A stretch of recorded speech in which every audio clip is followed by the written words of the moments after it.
এটা ঘন ঘন ভূমিকম্প হওয়ায় জনগণ খুবই আতঙ্কিত।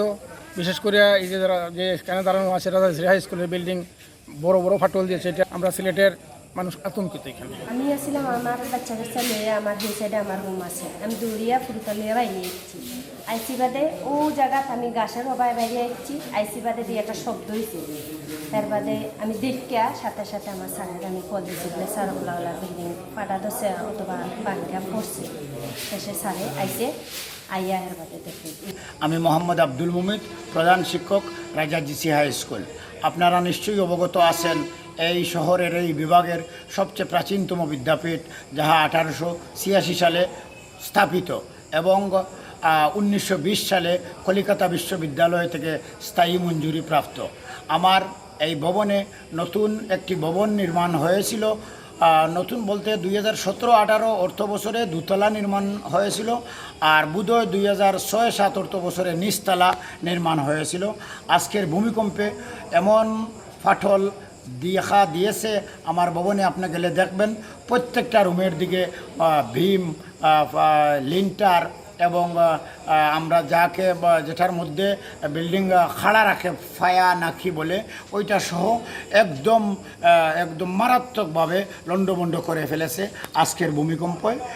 যেহেতু স্কুল বন্ধ আছে সেহেতু আপাতত ধরেন আমি ছাত্রছাত্রী আমার স্কুলে আসলো না, তাদেরকে বসাবার এই মুহূর্তে প্রয়োজন নাই, কিন্তু হঠাৎ যখন স্কুল খুলে যাবে, যদি খুলে যায় আমার ছাত্রছাত্রীদেরকে নিয়ে আমি ক্লাস করার বা পাঠদানের আর জায়গা বোধহয় থাকলো না। এখন এই ভবনটা উপর নিচ এই অবস্থা হয়, আমি একটা বিপদের মধ্যে পড়ে গেলাম। এই জন্য প্রথমে দর্শকদের কাছে আমি আমার জন্য, আমার প্রতিষ্ঠানের জন্য, আমার বাচ্চা কাচ্চাদের জন্য দোয়া চাচ্ছি এবং আপনার মাধ্যমে যথাযথ কর্তৃপক্ষের দৃষ্টি আকর্ষণ করছি ঐতিহ্যবাহী প্রায় 150 বছরের এই প্রতিষ্ঠানটিকে রক্ষার জন্য অথবা এই প্রতিষ্ঠানটির সামগ্রিক উন্নয়নের জন্য। গত কিছুদিন আগে পরপর 7 বার ভূমিকম্প, আজকে 2 মিনিটের মধ্যে 2 বার হয়েছে। সারা সিলেটবাসী আপনাদের মধ্যে, আপনারা জানেন সিলেটের মানুষ পৃথিবীর বিভিন্ন জায়গায় আছে, ওনারাও আতঙ্কের মধ্যে আছে যে ওনার আত্মীয়-স্বজন এই জায়গায় আছে। আমরা অনেক আতঙ্কের মধ্যে, যেহেতু এটা প্রাকৃতিক দুর্যোগ, আমাদের করার কিছু নাই, আমরা একমাত্র সচেতনতা এবং সৃষ্টিকর্তার অশেষ দয়ার মধ্যে এইটা করতে হবে। এই স্কুলটা প্রায় 150 বছরের পুরানো। আপনারা দেখেন পার্শ্ববর্তী যে বিল্ডিংটা আছে এটা অনেক পুরানো, প্রায় 200 বছরের পুরানো। এই বিল্ডিংয়ের কিছু হয় নাই, এই বিল্ডিংটা বেশি দিন হয় নাই।